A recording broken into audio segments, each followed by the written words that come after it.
आ गई थी। यहाँ पहुंचने के बाद मैं अपने कपड़े बदल रही थी कि तभी मेरे ससुर जी मेरे कमरे में आ गए और बोले, बहू एक कप चाय बना लाओ। मैंने जल्दी से अपने कपड़े ठीक किए और रसोई में जाकर चाय बनाने लगी और चाय बनाकर ससुर जी को दे दी। चाय पीते हुए उन्होंने मुझसे कहा, प्रिया तुम्हें पता है इस घर में मैं बिल्कुल अकेला हूं। मेरा बेटा मेरी इकलौती संतान थी और तुम्हारी सास भी गुजर गई है। मैं इसीलिए तुम्हें यहां लेकर आया हूं ताकि मुझे इस घर में अकेला न लगे।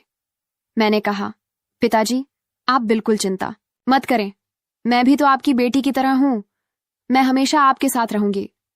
फिर ससुर बोले, मुझे पता है कि तुम मेरे साथ रहोगी क्योंकि तुम्हारी सौतेली माँ तुम्हें मायके में कभी शांति से नहीं रहने देगी। इसी तरह दिन गुजर रहे थे और हम दोनों एक दूसरे का सहारा बने हुए थे। 6 महीने बाद एक रात मैं अपने कमरे में सो रही थी कि तभी देर रात किसी ने मेरा दरवाजा खटखटाया। मुझे समझ आ गया था कि यह मेरे ससुर जी ही होंगे क्योंकि इस घर में हम दोनों के अलावा कोई और नहीं था और आधी रात को कौन दरवाजा खटखटाएगा। मैंने सोचा कि शायद पिताजी को कुछ जरूरत होगी, तभी देर रात यहाँ आए हैं। दरवाजा खुलते ही मेरे ससुर जी ने मुझे पकड़ लिया और बोले, बहू मैं बाथरूम में गिर गया था, मुझे बहुत दर्द हो रहा है, अगर तुम थोड़ी मालिश कर दो तो मुझे आराम मिल जाएगा। फिर मैंने उन्हें अपने बिस्तर पर ही लिटा लिया। मैंने उनकी मालिश करना शुरू कर दिया। कुछ देर तक मालिश करने के बाद मैंने नोटिस किया कि ससुर जी मुझे अजीब तरह से घूर रहे थे। ये देख के मैं थोड़ा सहम गई थी। तभी मैं बोली, ससुर जी क्या हुआ, आपको किस जगह पर ज्यादा चोट लगी है? अगर आप कहो तो मैं डॉक्टर को बुला दूं।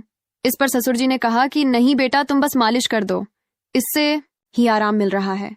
उनकी अजीब सी बातें सुनकर मुझे अब और भी अजीब लगने लग गया था। फिर मैं बोली, ससुर जी आप यहीं मेरे कमरे में ही लेट जाइए, कमर में दर्द लेकर आप अपने कमरे तक कैसे जाएंगे, मैं आपके कमरे में जाकर सो जाती हूँ। मेरी बात सुनकर मेरे ससुर बोले, बेटा तुम मुझे इस हालत में अकेला छोड़कर चली जाओगी, अगर रात को मुझे बाथरूम जाना पड़ा या अगर मुझे किसी और चीज की जरूरत पड़ी तो मैं क्या करूंगा, इससे बेहतर है कि तुम यहीं सो जाओ।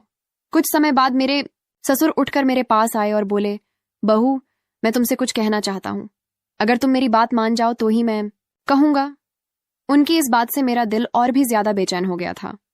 मैं चिंतित होकर बोली, बोलिए पिताजी।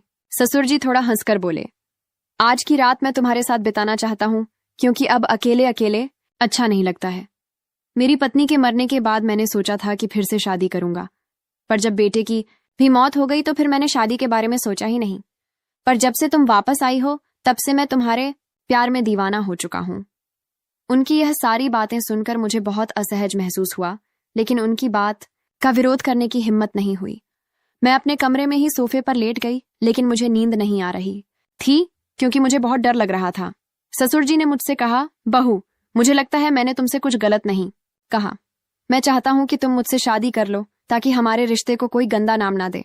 तभी मैं हक्का बक्का होकर बोली, ससुर जी आप यह सब क्या कर रहे हैं, आप मेरे ससुर हो। ससुर का दर्जा